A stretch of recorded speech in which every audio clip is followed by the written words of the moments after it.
할렐루야. 지난주에 우리는 부활주일 감사 예배를 드려서 부활주일을 지켰습니다. 오늘은 그러면 어떻게 됩니까? 부활절 지난 첫 번째 주일이 되겠죠. 초대교회는 예수님이 안식일 후 첫날 부활절에 이 부활절을 부활하신 것을 기념해서 일요일 즉 주일마다 모였습니다. 오늘 우리도 토요일 안식일이 아니라 주일에 모여 예배드리고 있어요. 우리 개역교회는 토요일이 아니라 예수님이 부활하신 일요일, 주일에 모이고 그 모임의 중심은 예배인데 그 예배의 중심은 설교이고 설교의 핵심은 예수님의 십자가와 부활입니다. 이게 어쩌면은 우리 전체 기독교, 이 기독교를 요약할 수 있는 말입니다. 다시 말씀드리면 우리 개역교회는 토요일이 아니라 일요일, 주일에 모여서 뭘 기념한다고요? 예수님의 부활을 매주일 기념하고 그 모이는 중심이 뭐라고요? 예배인데 예배의 중심이 뭐라고요? 설교입니다. 이 시간이 예배의 아주 핵심적인 시간인데요. 그 설교의 중심이 뭐라고요? 예수 그리스도의 십자가와 부활입니다. 우리가 이것을 보통 복음이라고 합니다. 예수님의 십자가와 부활을 복음이라고 하는데 왜 십자가와 부활이 복음입니까? 그 이유는 십자가는 우리의 죄를 속했다는 기쁜 소식이고 부활은 우리도 장차 부활하여 하늘나라에서 천사의 몸과 같이 영원히 하나님과 살 수 있는 소망이 있기 때문에 이게 바로 좋은 소식, 복된 소식, 복음입니다.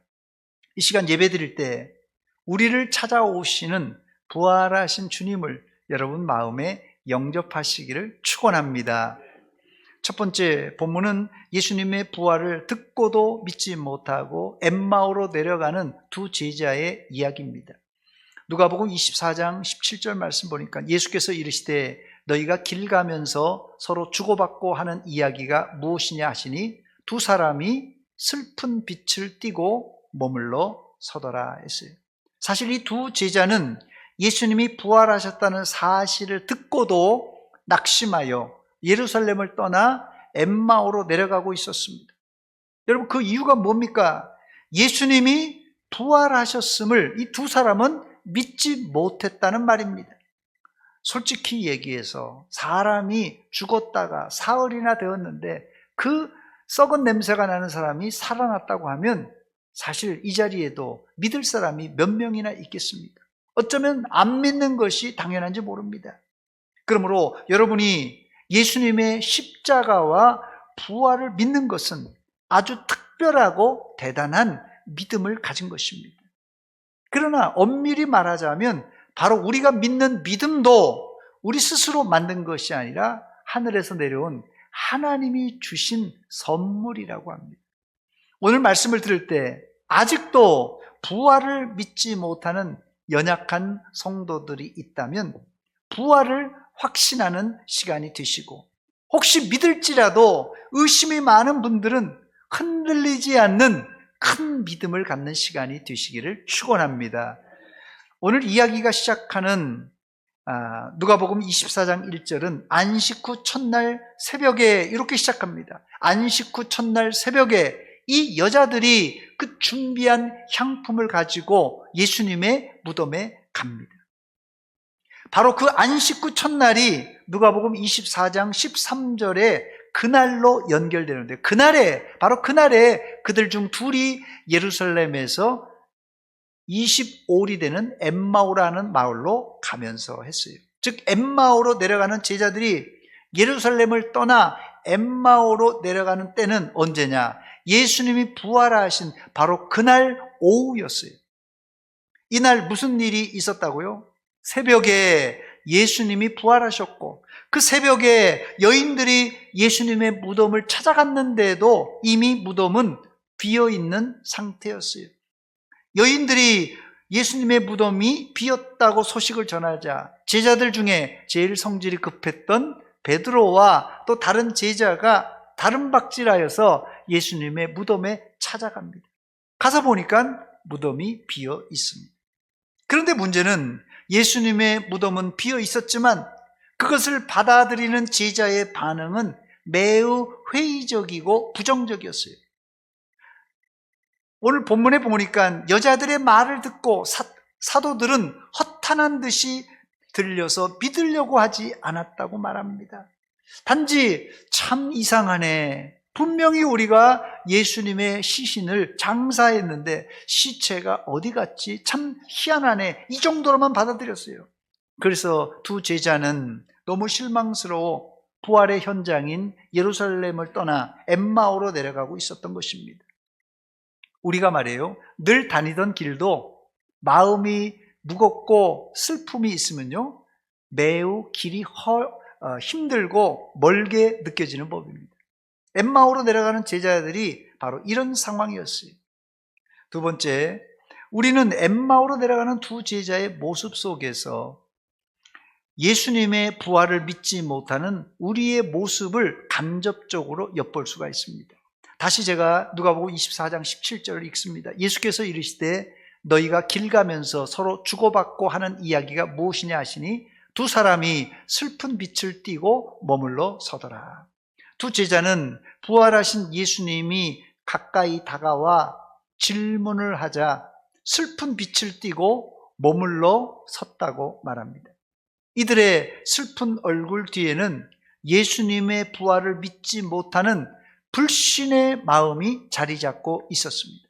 앞서 말씀드린 대로 이들은 예수님이 부활한 바로 그날 예루살렘에 있었고 여인들과 제자들을 통하여서 예수님의 무덤이 비어 있었다는 진술도 들었던 사람들입니다. 그러나 이들은 그것을 믿지 못했습니다. 이들은 단지 의문만 품고 터덜터덜 엠마오로 내려가고 있었습니다.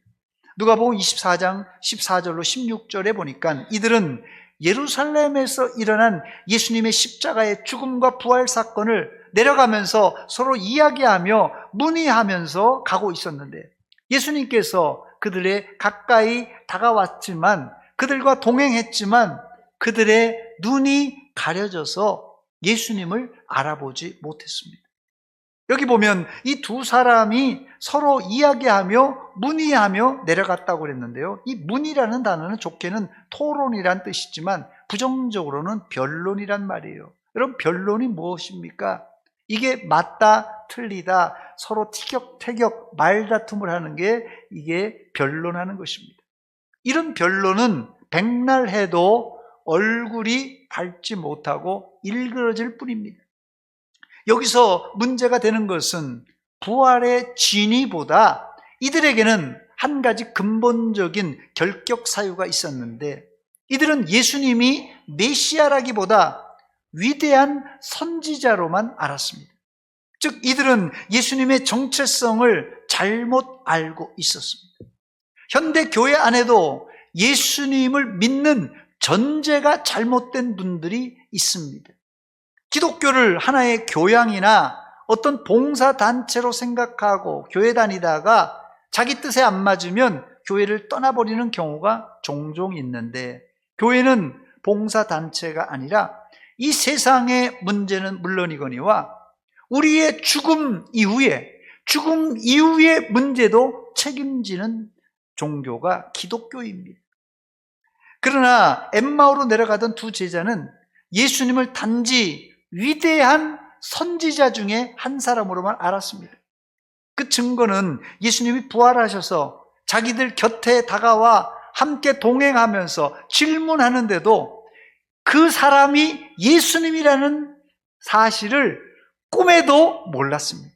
누가복음 24장 15절로 16절입니다. 그들이 서로 이야기하며 문의할 때 예수께서 가까이 이르러 그들과 동행하시나 그들의 눈이 어떻게 했다고요? 가려져서 그인 줄 알아보지 못하거늘.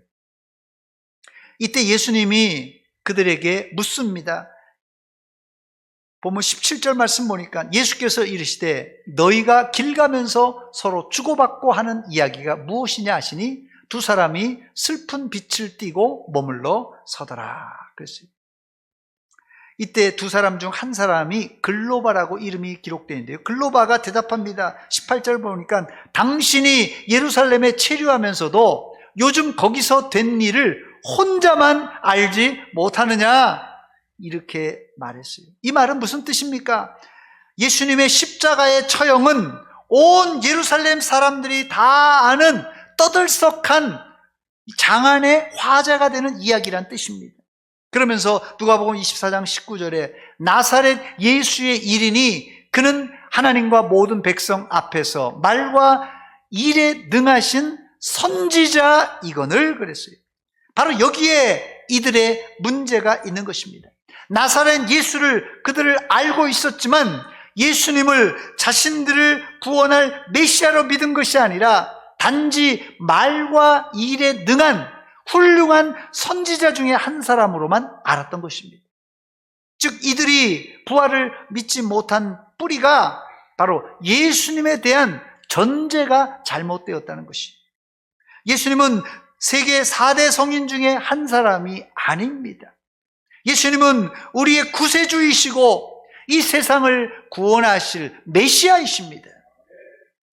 더 나아가 예수님은 하나님의 아들이시고 삼위일체 하나님의 제2위이신 성자 예수님이십니다. 이 신앙 고백이 없는 사람은 조금만 어려워도 엠마오로 내려가는 두 제자와 같이 슬픈 빛을 띠고 낙심하고 이런 사람의 특징이 잘 삐칩니다. 잘 삐쳐요. 이 자리에는 그런 분들이 없겠지만 혹시 주변에 잘 삐지는 분이 있습니까? 예수 믿으면서도 늘 우울한 분이 계십니까? 이런 분들은 내가 예수님을 나의 구주, 나의 하나님으로 믿고 있는가 점검해 봐야 됩니다. 이것이 정리가 안 되면 우리는 감정의 기폭이 늘 들쑥날쑥한 그런 기독교인으로 살 수밖에 없습니다.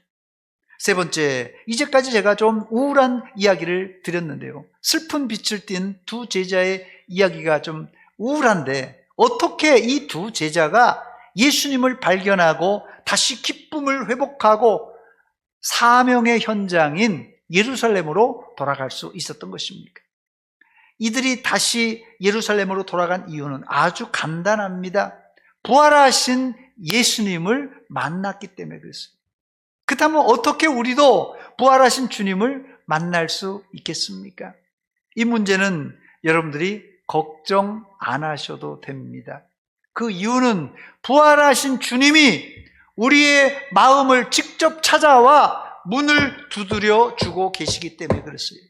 여러분들은 부활하신 주님이 여러분의 마음의 문을 놓고 하거든 마음문을 활짝 열고 주님을 영접하시기 바랍니다. 다른 종교는요, 인간이 신을 찾아가는 종교예요. 그래서 진리를 찾으려고 그러고 뭘 탐구하려고 합니다. 물론 우리도 교회를 올 때 제 발로 걸어왔지만 성도는요, 하나님의 계획 안에서 성령 하나님의 감동으로 우리가 교회에 나올 수 있는 것입니다. 이번에 학습 문답을 하면서 제가 학습자 중에 한 분 간증을 들으면서 제 마음에 감동이 있습니다. 우리 여기 오늘 참석하셨는데 조도자 성도님이십니다. 저는 조도자 성도님이 하시는 간증을 듣고 오늘 이 말씀에 대한 확신을 얻게 되었는데요. 이 조도자 성도님이 지금 모자를 쓰고 계신데 지금 80이 훨씬 넘으셨어요. 굉장히 세련되게 앉아 계신데 80이 훨씬 넘으셨어요. 이분이 대전시에서 여성 단체장까지 여러 단체장을 역임하신 분입니다. 그런데 몇 달 전에 이용희 권사님 어디 계세요? 이용희 권사님이 언니, 저는 이용희 권사님이 이 조도자 성도님한테 언니라고 해서 제가 깜짝 놀랐어요. 언니, 우리 교회 한번 가볼래? 우리 교회 한번 가볼래? 이렇게 얘기했답니다. 예전 같으면 야 너나 예수 믿고 너나 교회 가 이렇게 했을 텐데 그날은 몇 시인데 이렇게 얘기를 했더래요. 자기도 모르게 몇 시인데 이런 말이 자기 입에 나오더랍니다. 조도자 성도님은 자신이 한 번 내뱉은 말은 지키는 분이라 이용희 권사님과 그 다음 주에 나와서 등록하셨습니다. 그리고 우리 교회에서 학습 교인이 되셨어요. 물론 우리 조도자 성도님 자기 발로 왔지만 이것은 하나님의 계획 가운데 때가 되어 좀 늦었지만, 아니 많이 늦었죠. 80 중반대인데 많이 늦었죠. 그렇지만 이 모든 것이 하나님의 계획 안에서 이루어진 일입니다. 인간은 스스로 신을 찾아가지만 인간이 스스로 신을 찾아간다고 만날 수도 없고 찾을 수도 없습니다. 그러나 기독교는 부활하신 주님이 찾아오시고 우리의 마음을 성령께서 감동하셔서 예수를 믿게 만드는 특별한 종교입니다. 이런 종교가 없어요. 그러므로 우리를 찾아오신 주님을 여러분은 기쁨으로 영접하시기를 바랍니다. 그런 차원에서 우리 찬송가 534장입니다. 주님 찾아오셨네, 모시어 드리세.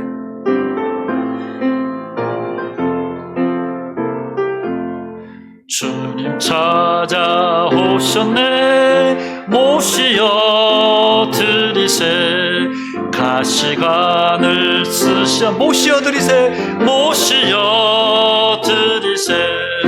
우리 죄를 속하려 십자가를 지셨네. 받은 고난 크셔라 모시어. 주여 내가 믿으니, 내가 믿으니 오소서 오소서.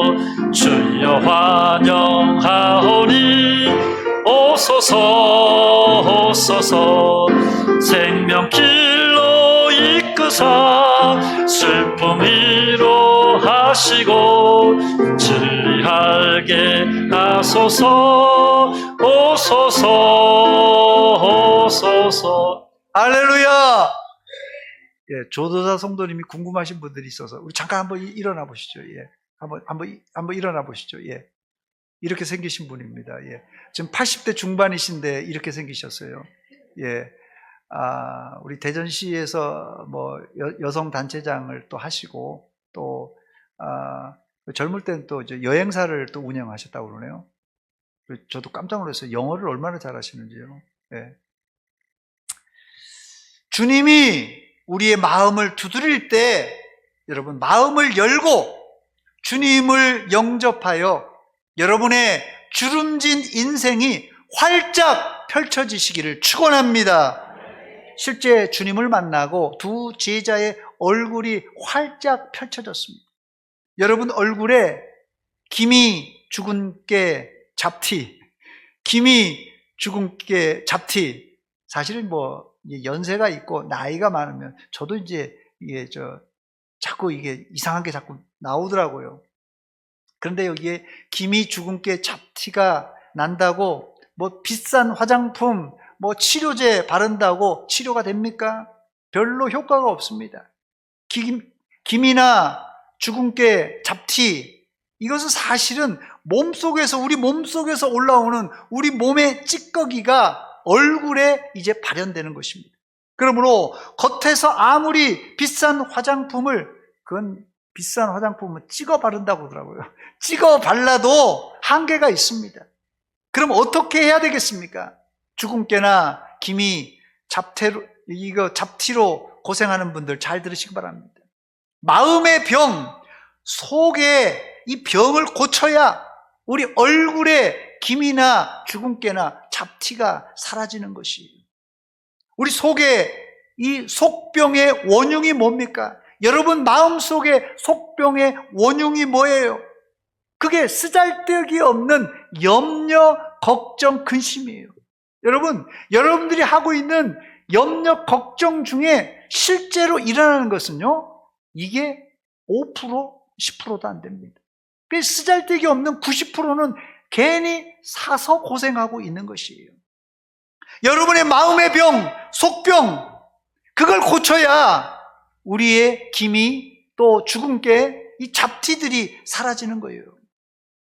실제 두 제자는 어떻게 이 얼굴에 슬픈 빛을 띄었는데 어떻게 이 슬픈 빛이 활짝 웃는 얼굴로 바뀌었습니까? 그 고치는 방법이 간단한데요. 예수님의 말씀을 들었을 때 그들의 표정이 바뀌었습니다.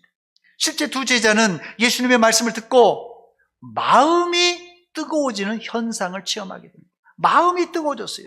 예수님은 두 사람의 이 슬픈 얼굴 보고 야, 얼굴 좀 펴! 이렇게 말씀하지 않으시고 말씀을 들려주심으로, 예수님께서 그 사랑스러운 말씀을 들려주심으로 두 제자의 마음이 예수님의 말씀을 들을 때 뜨거움을 느끼면서 어떻게 해요? 속병을 고치고 그리고 곧바로 얼굴이 기쁨으로 가득 찼습니다. 누가복음 24장 52절로 53절을 보니까 그들이 그에게 경배하고 큰 기쁨으로 예루살렘에 돌아가 늘 성전에서 하나님을 찬송하니라 그랬어요.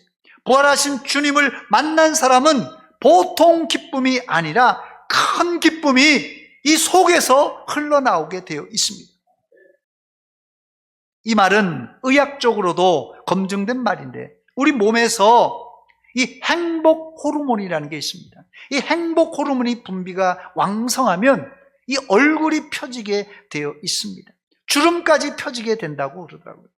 행복 호르몬의 4가지 종류가 이 세로토닌, 도파민, 옥시토신, 엔돌핀, 이게 뭐 다 영어지만은 아마 여러분들 다 한 번씩 들어본 적이 있을 것입니다. 이 중에 세로토닌은 우리 몸에 이 얼굴에 특별히 미소 근육을 발달시켜서 얼굴을요 작은 얼굴로 만들어주는 호르몬이라고 합니다. 또 이 멜라토닌은 얼굴에 이 림프 순환을 도와서 이 얼굴의 붓기, 몸의 붓기를 빼주는데 효과가 있다고 합니다. 그래서 여러분 최고의 성형은 뭐라고요? 최고의 성형은 모르시나 본데요. 다이어트란 말이 있잖아요. 붓기가 안 빠지면 아무리 찍어 발라도 안 돼요. 최고의 성형은 다이어트입니다. 여러분들도 하나님이 주시는 이 행복 호르몬이 왕성하게 방출돼요. 여러분에 있는 이 찌꺼기들, 기미, 주근깨, 잡티가 이제 바뀌어서 큰 기쁨에 발현을 하는, 기쁨이 충만한 그런 성도가 되시기를 축원합니다. 그런 차원에서 저를 한번 따라서 하시기 바랍니다. 스마일, 스마일. 일부 예배 때 제가 스마일 하니까요, 그냥 스마일 이렇게 하시는 분들이 있더라고요. 이게 아직도 이 습관이 안 된 겁니다. 끝으로 4번째, 자, 그렇다면 구체적으로 이 두 제자가 어떤 방법으로 부활하신 주님을 발견했습니까? 이들은 3단계를 통하여 예수님을 확실하게 인격적으로 만나는데, 첫 번째는 예수님의 책망을 들음으로 정신이 번쩍 났어요. 이게 미련한 길로 갈 때는, 그때는 좀요 책망해야 됩니다. 이때 두 제자가 깜짝 놀랐어요. 본문 25절 보니까 이르시되 미련하고 선지자들이 말한 모든 것을 마음에 더디 믿는 자들이요, 마음에 더디 믿는 자들이요. 우리나라 성경에는 뭐 얌전하게 표현하고 있지만 원어에는 아주 심한 말로 호된 책망이 기록되어 있어요. 예수님은 이렇게 심하게 제자들을 혼내시면서 두 번째는 전에 했던 이야기를 들려줍니다. 그래서 내가 십자가를 져야 된다, 그리고 부활할 것이다, 그리고 하나님 나라에 올라갈 것이라는 이야기를 이미 들려주셨어요. 그 이야기를 다시 들려줍니다. 본문 26절입니다. 그리스도가 이런 고난을 받고 자기의 영광에 들어가야 할 것이 아니냐 하시고, 그리고 세 번째는 성경 전체를 다시 자세하게 풀어줍니다. 27절입니다. 이에 모세와 모든 선지자의 글로 시작하여 모든 성경에 쓴 바, 이건 다 구약 성경입니다. 모든 성경에 쓴 바 자기에 관한 것을 자세히 설명하시니라.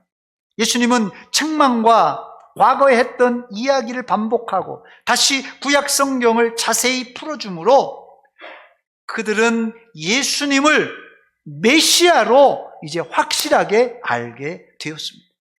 여러분도 예수님을 더 깊이 알고 싶으면 성경을 규칙적으로 읽으시기 바랍니다. 성경을 읽어야 됩니다. 예수님은 두 제자에게 성경을 풀어주시고는 제자들을 떠나려고 하셨어요. 이때 두 제자는 예수님을 강권하여 주막으로 모시고 저녁 식사를 함께 하게 됩니다. 본문 29절입니다. 그들이 강권하여 이르되 우리와 함께 유하사이다. 때가 저물어 가고 날이 이미 기울었나이다 하니 이에 그들과 함께 유하로 들어가시니라. 이들이 예수님을 강권하여 모시고 식사를 하게 됩니다. 이들은 바로 이 식사 자리에서 예수님을 인격적으로 만나게 됩니다. 본문 30절로 31절입니다. 그들과 함께 음식을 잡수실 때 떡을 가지사 축사하시고 떼어 그들에게 주시니 그들의 눈이 밝아져 그인 줄 알아보더니 예수는 그들에게 보이지 아니하시는지라. 예수를 10년 믿었다고 그러고 교회를 10년 다녔다고 그러는데 눈이 어두운 사람은 아직도 설교를 들어도 성경을 읽어도 무엇인지 모르는 사람이 있어요. 예수라고 그랬는데 분명히 뭔지 깨닫지 못하는 사람이 있어요. 말씀을 들었는데도 무슨 말인지 냉랭한 경우가 있습니다. 오늘 이 두 제자들도 예수님을, 부활하신 주님을 만나기 전에는 그냥 마음이 냉랭하고 얼굴이 슬픈 빛이었지만 그들이 예수님과 함께 떡을 떼면서 말씀을 들었을 때 그들의 눈이 밝아져 예수님을 알게 됩니다. 이 식사는 일종의 성찬식입니다. 이들은 예수님이 떼어지는 떡을 받아 먹을 때 바로 그때 그들이 눈이 활짝 열렸습니다. 그래서 이 개역교회에서는 하나님의 말씀과 성찬 그리고 기도가 하나님의 은혜를 받는 방편이라고 믿습니다. 이제 말씀을 정리합니다. 칼빈 선생도 성도가 하나님의 은혜를 받는 세 가지 통로를 소개했는데 첫째는 하나님의 말씀, 성경을 통하여 성도가 은혜를 받고 두 번째는 눈에 보이는 말씀인 성찬을 눈에 보이는 말씀이라고 그래요. 우리 떡을 볼 수 있잖아요. 잔에 이 포도주를 볼 수 있잖아요. 그래서 이 보이는 말씀이라고 합니다. 성찬식을. 그래서 이 성찬식을 통하여 은혜를 받고 세 번째는 기도를 통하여 하나님의 은혜를 받을 수가 있습니다. 사랑하는 여러분, 여러분들은 이제부터 하나님의 말씀을 읽고 들을 때마다 마음을 점검했어요. 내가 하나님의 말씀을 읽는데, 하나님의 말씀을 듣는데 마음이 그냥 싱송생송 혹은 그냥 냉랭하다. 이거 뭔가 마음의 속에 고장난 거예요. 정상적인 그리스도인이라면 하나님의 말씀을 들을 때마다 뜨거움이 밀려와야 됩니다. 또 성찬식에 참여하여 그냥 떡만 떼는 것이 아니라 눈이 밝아져야 돼요. 또 기도할 때 여러분의 눈이 밝아져서 영안이 열려져야 됩니다. 건강한 성도란 말씀을 읽고 들을 때 마음이 뜨거워져야 되고 성찬을 받을 때, 기도할 때 눈이 밝아져 영안이 열려 하나님의 기이한 법을, 하나님의 뜻을 깨닫는 성도입니다. 오늘 부활절이 지나고 첫 번째 모인 주일에 여러분의 마음이 오늘 말씀을 들으며 어떤가 점검해 보시기 바랍니다. 내 마음이 하나님의 말씀을 들으며 뜨거운가? 내 눈이, 내 영안이 열려졌는가? 오늘 이제부터 여러분의 마음은 말씀에 반응하여 뜨거워지시고 말씀에 반응하여 눈이 번쩍 열려지시는 그런 건강한 성도가 되시기를 축원합니다. 기도하겠습니다.